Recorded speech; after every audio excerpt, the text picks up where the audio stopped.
तमाम अपने दोस्तों को अस्सलाम वालेकुम वरहमतुल्लाहि वबरकातुहू। उम्मीद करता हूँ अल्हम्दुलिल्लाह ठीक ठाक होंगे।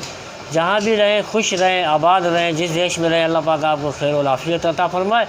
तो मेरे भाई एक नई वीडियो के साथ आपकी खिदमत में मैं हाज़िर हुआ हूँ। टॉपिक हमारा वीडियो बनाने का ये है कि आप दोस्तों तक ये वीडियो शेयर करने का मकसद हमारा ये है।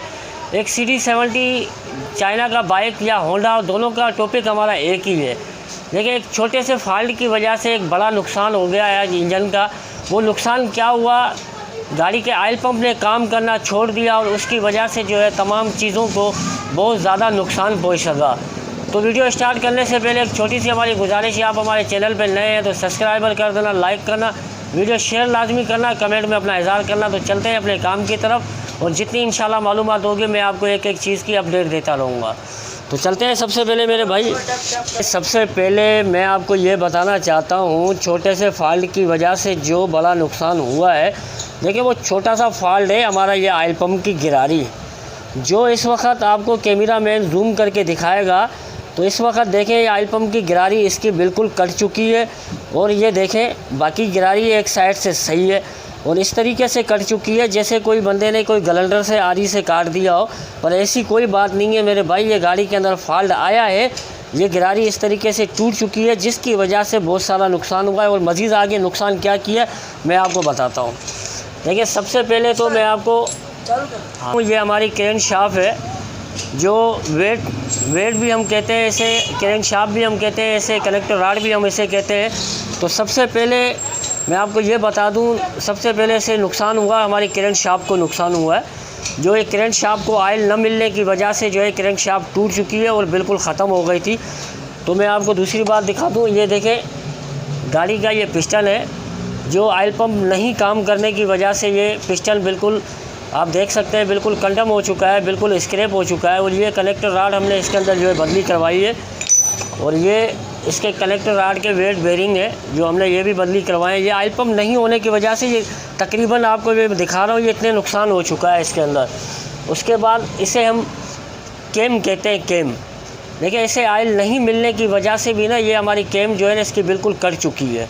ये देखें बिल्कुल ये कैम कट चुकी है। कैमरा मैन आपको जूम करके दिखाएगा। देखें, तो मैं आपको नई चीज़ें भी दिखाई रहा हूँ वो किस तरीके से होती हैं और पुरानी चीज़ें कैसी हैं। उसके बाद हमारे कैम के बाद है रोकर। ये भी ऑयल नहीं मिलने की वजह से ये रोकर देखें बिल्कुल इस वक्त इसके कट चुके हैं। देखें, कैमरा मैन आपको जूम करके दिखाएंगे। ये छोटे से फॉल्ट की वजह से इतना बड़ा फॉल्ट हो गया। देखें, न्यू कैम, हमारी न्यू कैम ऐसी होती है। देखें, मैं पुरानी भी मिला के आपको दोनों चीज़ें दिखाना चाहता हूँ। देखें, न्यू कैम ऐसी होती है, ये देखें बिल्कुल न्यू कैम है और ये बिल्कुल कट चुकी है ऑयल नहीं मिलने की वजह से। इससे प्रॉब्लम गाड़ी लोड नहीं उठाती है। जब कैम कट जाती है एक तो लोड भी नहीं उठाती है। ठीक है, ये न्यू कैम है। उसके बाद मैं आपको इसके रोकर दिखा देता हूँ। तो दोनों न्यू और पुराने रोकर देख लें आप, जैसे कि आपने थंबनेल के ऊपर देखा या आपने शुरू के लिंक में देखा है मेरा। तो ये देखें, ये न्यू रोकर है, ये पुराने रोकर है। ठीक है मेरे भाई, तो अब हमने इसकी गिरारी बदली करनी है। अब गिरारी बदली करने का तरीक़ेकार क्या है मैं आपको ये भी बता दूँ। देखिए, हमने इसके अंदर जो है ना पेचकस फंसाना है ऐसा एकू का गिरारी को पकड़ने के लिए। उसके बाद हमने प्लास की मदद लेनी है। ठीक है मेरे भाई, इस तरीके से प्लास की मदद लेके ना हमने इसको खोलना है। थोड़ा सा टाइट है असल में, तो ये हमने ये देखें प्लास की मदद से हमने खोल ली। तो मैं आपको इसको खोल के फिर वाज़े करके दिखाता हूँ। ये देखें, ठीक है। न्यू गिरारी कैसी है वो भी मैं आपको दिखा देता हूँ। भाई, न्यू गिरारी कहाँ रखें, ये देखें, इसे आप बराबर रखें दोनों को। ये देखें आप किस तरीके से, थंबनेल के ऊपर भी ये गिरारियाँ हैं वो आपने चेक की होंगी और ये देखें। ठीक है मेरे भाई, तो अब इसका लगाने का जो तरीक़ेकार है, ये जो मोटा गुटका आप देख रहे हैं ना, ये हमारी अंदर की साइड जाएगा, ये इस तरीके से जाएगा, ये मोटा गुटका अंदर इस साइड जाएगा। ठीक है, उसके बाद हमने लगानी है इसके ऊपर की जो है ये ऑयल पंप की रॉड लगानी है। ठीक है मेरे भाई, तो ये लग चुकी है ऑयल पंप की रॉड। हमने ऐसे ही जैसे हमने खोला था वैसे ही हमने इसको टाइट करना है पेचकस और प्लास की मदद से। ठीक है मेरे भाई, तो ये देख लें, ये हमने टाइट किया सीधे हाथ पे, नीचे की साइड ये टाइट हो रही है। क्योंकि मैं इसलिए बता रहा हूँ जैसे आपको दिक्कत नहीं हो दोबारा टाइट करने में। ठीक है, तो ये पूरे तरीके से टाइट हो चुकी है। ठीक है मेरे भाई। इसकी इंजन की जो फिटिंग है वो हम आपको तरीका बताएंगे। ठीक है, ये हमने पहले मेन शाफ्ट का बेरिंग लगाना है। ठीक है, थोड़ी सी हमने चोट मारनी है इसको बेरिंग को बिठाने के लिए। देखिए, ये छोटी सी एक फॉल्ट की वजह से ना आपने देख लिया तमाम चीज़ें जो है गाड़ी की ख़त्म हो चुकी हैं। तो देखिए, ऐसा कोई फॉल्ट आपकी गाड़ी के अंदर भी आता है ना, तो आप उसको फ़ौरन जो है ना किसी मैकेनिक को दिखाओ या खुद अपनी गाड़ी का ऑयल पंप चेक करें। उससे आपको ये फ़ायदा होगा, मज़ीद बड़े नुकसान से आप बच सकते हैं। ठीक है मेरे भाई, तो अब हम इसकी गियर की वाशलें जो है जो लगाने का तरीका है मैं आपको बता दूँ। नई वाशलें अच्छे गियर की वाशलें भी नहीं मंगवाई हैं, क्योंकि थोड़ा गियर के अंदर भी इसके जो पिले विले थी वो भी हमने ख़त्म करनी है। ठीक है मेरे भाई, तो इससे हमने वाशल लेनी है। ठीक है, एक पुरानी वाशल लेनी है, एक न्यू वाशल लेनी है। हमने वाशलें करनी है इसकी डबल, जैसे इसकी चाल ख़त्म हो जाए। तो ये न्यू और पुरानी दोनों वाशलें आ गई। उसके बाद हमने गियर गुच्छा बिठाना है ऐसे 2 उंगली की मदद से। ये हमारा गियर गुच्छा जो है आ गया। ठीक है मेरे भाई, बिल्कुल ओके हो गया गियर गुच्छा। अब हमने इसमें डालनी है न्यू वाशलें 3 नक्कों वाली। ये आ गई इस शाफ्ट के अंदर, ये आ गई हमारी इस शाफ्ट के अंदर। उसके बाद हमने लगानी है गियर की गिरारियाँ। क्योंकि गियर के बारे में मैं आपको इसलिए नहीं बता रहा हूँ क्योंकि गियर के काम था नहीं इसके कोई अंदर। तो मसला था इसका क्रैंक शाफ्ट का, वो जो क्रैंक शाफ्ट का मसला था, तो इंशाल्लाह मैंने आपको शेयर भी कर लिया। उसके बाद हमने वाशर लगानी है, उसके बाद ये हमने ऊपर की गिरारी लगानी है, उसके बाद हमने इसकी भी डबल वाशर कर देनी है। ठीक है मेरे भाई, तो अब हम आते हैं अपने क्रैंक शाफ्ट की तरफ। हम क्रैंक शाफ्ट बिठा रहे हैं इसको। ठीक है मेरे भाई, ये बिल्कुल हमारा क्रैंक शाफ्ट देखें बिल्कुल ओके, इजी बैठ गया, कोई मुश्किल काम नहीं है लगाना। इंशाल्लाह मैं उम्मीद करता हूँ ये वीडियो देखने के बाद आप अपनी गाड़ी का खुद घर बैठे इंजन बनाएंगे। पैकिंग किट, ठीक है, इसकी पैकिंग लगानी है फुल किट, बीच की सेंटर पैकिंग लगा देनी है हमने। ठीक है मेरे भाई, उसके बाद हमने एक चीज़ और आपको समझानी है। देखिए, ऑयल पम्प जो मेन मसला था, ऑयल पम्प का ऑयल पम्प नहीं काम करता है। तो ये हमने ऑयल पम्प उतार दिया। ऑयल पम्प को तो हम आपको समझा देते हैं। ऑयल पम्प के अंदर हमने करना क्या है, ऑयल पम्प की गिरारी तो आपने देख ली, हमने बदली कर दी। जब ऑयल पम्प आप उतारेंगे तो अंदर की ये लाइनें जो होती है ना, इसकी ये लाइनें, ये आपने अच्छे तरीके से वॉश करनी है। क्योंकि ये लाइनें साफ़ नहीं करेंगे तो हमारा जितना भी हम खर्चा कर रहे हैं, जो भी चीज़ डाल रहे हैं, वो सारी हमारी ज़ाया हो जाएगी और दोबारा आपकी गाड़ी का ऑयल पम्प काम नहीं करेगा। उसके बाद ये ऑयल पम्प का मेन सुराख, तो ये आपने लाजमी सफ़ा करने हैं। ठीक है मेरे भाई, ये चीज़ें आपने लाजमी सफ़ा करनी है। बाद हमने लगाना है मेन पीस का ऊपर का ढकना। ठीक है मेरे भाई, ये हमारी इंजन हो गई कंप्लीट। अब जो मेन मसला है ऑयल पम्प का ना, ऑयल पम्प हमने कैसे सही करना है, वो मेन तरीका वो है असल। तो देखिए, ये हमने ऑयल पम्प उठा लिया हाथ के अंदर। ठीक है, ये ऑयल पम्प देखें बिल्कुल जाम लगा पड़ा है, ऑयल पम्प काम नहीं कर रहा है। तो इसे हमने न्यू डालने की कोई ज़रूरत नहीं है। हमने इसे खोल के वॉश कैसे करना है, उसकी फ़िटिंग कैसे करनी है, ये आपने असल चीज़ देखनी है। ठीक है मेरे भाई, ठीक है, इसकी मदद से ना हमने ऑयल पम्प के स्क्रू खोल देने हैं। इसके सर स्क्रू जाम है, हमने इसको प्लास की मदद लेनी है थोड़ी सी। ये तीनों स्क्रू हमने खोल लिए। तो हमने इससे जो वॉश करना है ना, मेन हमारा मकसद है ऑयल पम्प को सही करना। देखो, वो चीज़ें तो जो ख़राब हो गई सो हो गई, वो हमने डाल दी। अब असल चीज़ को हमने सही करना है, जैसे दोबारा हमें नुकसान न पहुँचे। ठीक है, ये आप देखें, ये ऑयल पम्प बाहर आ गया। ये देखें बिल्कुल ऑयल पम्प बाहर हो गया। अभी हमने इसको वॉश करना है। ऑयल पम्प नया डालने की हमें कोई ज़रूरत नहीं है, हमने इसी ऑयल पम्प को सही करना है। सही करने का तरीका मैं आपको बिल्कुल इजी बताता हूँ। देखिए, ये हमने छोटा सा ऑयल पम्प का एक पीस ले लिया। हमने इसको ज़मीन पे जो है ना फेस करना है, ऐसे हाथ की तिली से पकड़ के ना हमने इसको ज़मीन पे फेस करना है। फेस करने का मकसद, जो इसके अंदर लकीरें वगैरह आ गई हैं या इसमें कोई धारपन आ गई है ना, तो वो फेस करने से क्या है, सीधा हो जाएगा ऑयल पम्प और वो ऑयल पम्प आसानी से, ये देखें, बिल्कुल काम करेगा। न्यू डालने की कोई ज़रूरत नहीं होती ऑयल पम्प को। ठीक है, दोनों साइड से हमने ऐसी जो है ना फेस करना है इसको अच्छे तरीके से हमने। ठीक है मेरे भाई, ये देखें, उसके बाद हमने छोटे टुकड़े को भी फेस करना है इसी तरीके से। तो दोनों साइड से हमने दोनों चीज़ों को फेस करना है। इंशाल्लाह मैं इसको वॉश करके आपको मुकम्मल तरीका जो है ना इसका फिटिंग का भी बता देता हूँ। बोलिए, तो ये वही पुराना ऑयल पंप है, मैंने आपको जो दिखाया फेस करके लगाने का तरीका, तो मैं आपको फिटिंग का तरीका भी बता देता हूँ। देखें, तो ऑयल पंप नया डालने का कोई ज़रूरत नहीं है। पहले हमने बड़ा रूटर बिठाना है, उसके बाद जो है ना हमने छोटा रूटर बिठाना है, उसके बाद हमने इसकी ऑयल पंप की जो है ना पिन लगानी है। ठीक है मेरे भाई, इस तरीके से ये आ गई। ठीक है मेरे भाई, ये देख लें। उसके बाद हमने लगाना है इसका पैकिंग। पैकिंग लगाने वक्त आपने जो है ना भूलना नहीं है, पैकिंग लाजमी लगानी है, बगैर पैकिंग के काम नहीं करेगा आपका गाड़ी का ऑयल पम्प। तो हम आ गए अपनी ऑयल पम्प की तरफ। और ये भी मैं आपको बता दूं, स्क्रू जो है ना हमने बेहतरीन तरीका, आपने जो है ना गलती नहीं करनी है टाइट करने के वक्त, क्योंकि स्क्रू ढीले रहेंगे तो गाड़ी का ऑयल पम्प लीक करेगा, गाड़ी का ऑयल पम्प सही काम नहीं करेगा, अजीज नुकसान ही होगा। तरीका भी मैं आपको इंशाल्लाह बता ही रहा हूँ। और थोड़ी देर खाली मैं इसके स्क्रू टाइट कर लूँ। तो ये 4 मुँह की पेचकस की मदद से सीधे हाथ पे टाइट हो रहे थे। उसके बाद हमने ऑयल पम्प की राड के अंदर बुश डालना होता है, ये बुश है, तो ये आपने बुश लाजमी डालना है। बुश नहीं डालेंगे तो ऑयल पम्प तब भी काम नहीं करेगा। बुश हमने डालना है, ये देखें मैं आपको बिल्कुल दिखाई रहा हूँ, ये देखें, ठीक है मेरे भाई, इधर बुश डालना है हमने, ठीक है मेरे भाई।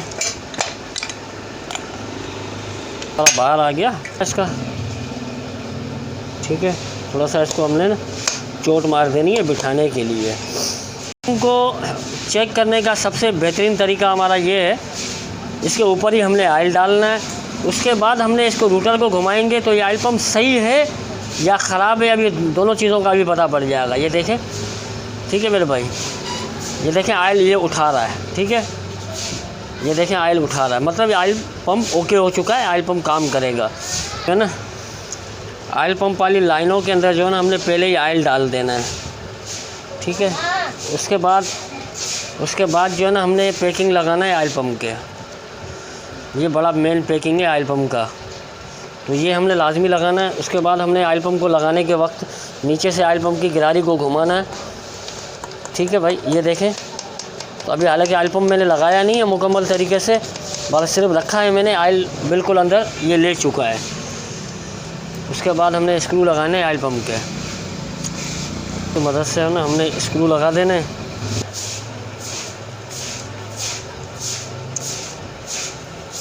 आपने ऑयल पम्प लाजमी चेक करना है, नहीं ऑयल पम्प चेक करेंगे उसकी वजह से आपको बड़ा नुकसान हो सकता है। ऑयल पम्प हमने इसी तरीके से चेक करना है, ये देखें, ठीक है मेरे भाई, ये देखें बिल्कुल ओके हो चुका है ऑयल पम्प, बिल्कुल ओके हो चुका है। अब ऑयल पम्प का मकसद है, यहाँ ये करेंट शाफ्ट है, करेंट शाफ्ट का ये आप सुराख देख रहे हैं, कैमरा मैन आपको जूम करके दिखाएगा।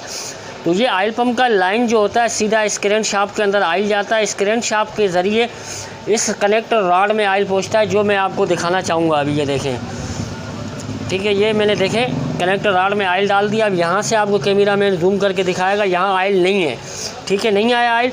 अब हम इसे घुमाएंगे, जब हम इसे घुमाएंगे ये ऑयल नीचे जाएगा तो इंशाल्लाह ये कनेक्टर रॉड के अंदर ऑयल पहुँचेगा। मतलब तो कनेक्टर रॉड की लाइन भी क्लियर हो चुकी है, मतलब कोई खुटके वाली अब बात इसके अंदर नहीं रही है, ठीक है। थोड़ा सा और ऑयल जो है अब ये वेट में से बाहर कनेक्टर रॉड की तरफ पहुँचेगी ऑयल, और ये ऑयल जो कनेक्टर रॉड के अंदर आती है ये शीटें बन के ना पिस्टन को ऑयल देती है, तो पिस्टन जो है ऑयल के ज़रिए चलता है, तर होकर चलता है, ठीक है मेरे। ये कैमरा मैन आपको जूम करके दिखाएगा, ये कनेक्टर रॉड के अंदर ऑयल आ चुका है, ये देखें, ठीक है मेरे भाई। तो भाई कमल जो मेरी वीडियो आपने देखनी है तो मेरा यूट्यूब सब्सक्राइबर कर देना, लाइक करना, वीडियो शेयर लाजमी करना और कमेंट में अपना इज़हार करना। और जितनी मुझे मालूमात थी इंशाल्लाह मैंने वो मालूमात आप लोगों के शेयर कर ली है। उम्मीद करता हूँ वीडियो अच्छी लगेगी। हमने ऑयल पम्प के बाद जो है ना अभी हम आ गए अपने क्लच बक्से की तरफ। क्लच बक्से का बिठाने का तरीका भी आपको हम बताएँगे और क्लच प्लेटें कैसे बिठाई जाती हैं वो तरीक़ेकार भी हम आपको बताएँगे इंशाल्लाह। मुकम्मल तफसील समझा ही रहे हैं आपको। देखें, ये हमने क्लच का कटोरा लिया है, ठीक है, ये चारों स्प्रिंग हमने क्लच के कटोरे की जगह पे बिठाएं। उसके बाद हमने ये ड्राई प्लेट, इसे हम कहते हैं ड्राई प्लेट, ठीक है मेरे भाई, ये ड्राई प्लेट हमने बिठा देनी है इसके अंदर। उसके बाद हमने ड्राई प्लेट का बिठाना है कड़ा। उसके बाद हमने बिठानी है कुशन गिरारी। उसके बाद हमने क्लच प्लेट लगानी है। उसके बाद हमने प्रेशर प्लेट लगानी है, ठीक है मेरे भाई।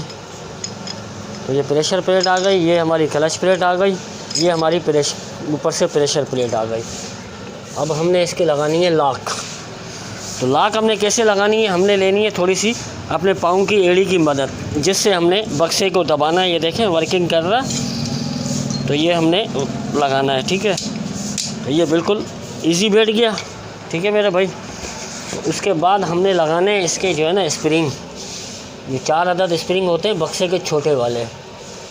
ये कुशन गिरारी, ठीक है। कुशन गिरारी बिठाने का तरीका जो है आप देख लें, ये सामने ही है। तो इस शाफ्ट के अंदर इस तरीके से बैठ गया। उसके बाद हमने लगानी है इसकी लॉक, कुशन गिरारी की लॉक लगानी है। ठीक है मेरे भाई।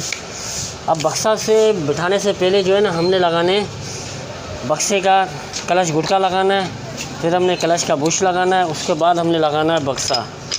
ठीक है मेरे भाई, ये बक्सा आ गया। उसके बाद हमने इसके नट लॉक लगाने हैं। हमने बक्से का नट लगाना है। ठीक है मेरे भाई, ये नट लगा लिया हमने। अब हमने इसको टाइट करना है छेनी और हथौड़ी की मदद से। होता है पर पाने से असल में क्या है, सही टाइट नहीं होता है। हथौड़ी की चोट की मदद से अंदाज़ा लग जाता है हमें। तो अब ये फुल टाइट हो चुका है, और जो आप इस्तेमाल करेंगे आपको भी अंदाज़ा लग जाएगा। तो ये टाइट हो चुका है। ठीक है, नट टाइट हो गया। उसके बाद हमने डालना है बक्से के अंदर ऑयल। ठीक है, उसके बाद हमने आखिरी मरले पे चल रहे हैं इसके, हमने ऑयल पम्प की जाली लगानी है। ये जाली लगाना मत भूलना, जाली नहीं लगाएंगे सारा काम ख़राब हो जाएगा। मैंने पैकिंग ला है बक्से की जो है ना ऊपर की टिकली, क्लच टिकली जिसे हम कहते हैं। ठीक है, पेचकस दूसरा तो बेटा चाहिए पेचकस की मदद से, पर सीधे हाथ पे टाइट होंगे। देखिए सीधे हाथ पे हमने पेचकस घुमा रहे हैं, उससे टाइट होंगे सीधे हाथ पे। तो बताना मेरा फ़र्ज़ है, इसलिए क्योंकि आपको अंदाज़ा होना चाहिए तो किस साइड टाइट हो रहे हैं। ठीक है मेरे भाई। उसके बाद हमने क्लच का बेरिंग चेक करना है लगाने से पहले। तो बेरिंग ख़राब तो नहीं है, नहीं बेरिंग सही है, चल जाएगा। ठीक है, उसके बाद हमने क्लच का बेरिंग लगा देना है। उसके बाद हमने लगाना है ऑयल थ्रू। तो ये ऑयल थ्रू है, ये ऑयल थ्रू का स्प्रिंग है। ठीक है मेरे भाई। उसके बाद हमने लगाने क्लच कवर की बोगलियाँ, जो पैकिंग को सेंटर रखती हैं ना, पैकिंग हमारी इधर उधर नहीं जाए, फटे नहीं। जैसे ये देखें, ये बोगलियाँ हैं। जैसे आप पाइप भी बोल सकते हैं, जैसे आप बोगली भी बोल सकते हैं। जौन सी ज़बान में आपको सहूलत लगे आप वैसे इस्तेमाल कर सकते हैं। अब हमने जो है क्लच कवर का पैकिंग बिठा देना है। उसके बाद हमने बिठाना है क्लच का ये हथौड़ा। तो इसे लगाने से पहले आपने जो है ना चेक करना है हवा मार के।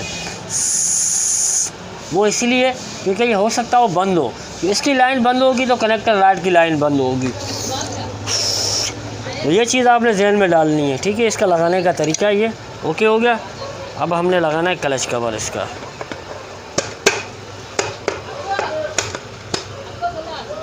कवर हमने बिठा लिया। तो अब हमने लगाने इसके बोल्ट। तो ये हमने क्लच कवर के बोल्ट लगाने।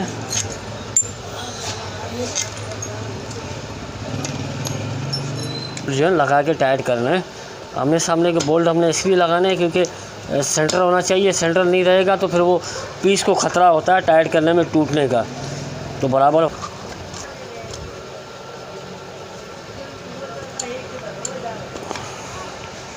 भाई जितनी देखें हमें मालूमात थी इंजन की, और जितनी भी अपडेट थी किस वजह से ख़राब हुआ, क्यों ख़राब हुआ, देखें आपसे कि मैंने शुरू से लेके एंड तक एक एक चीज़ के बारे में समझाया है। तो उम्मीद करता हूँ ये वीडियो हमारी आपको अच्छी लगी होगी। आप हमारे चैनल पे नए हैं तो सब्सक्राइबर कर देना, लाइक करना। और मेरा अपना ज़ाती चैनल है आबिर टीवी 0786। तो मेरे चैनल पे जाके आपने मुकम्मल वीडियो देखनी है तो मेरे चैनल पे आप जाके सर्च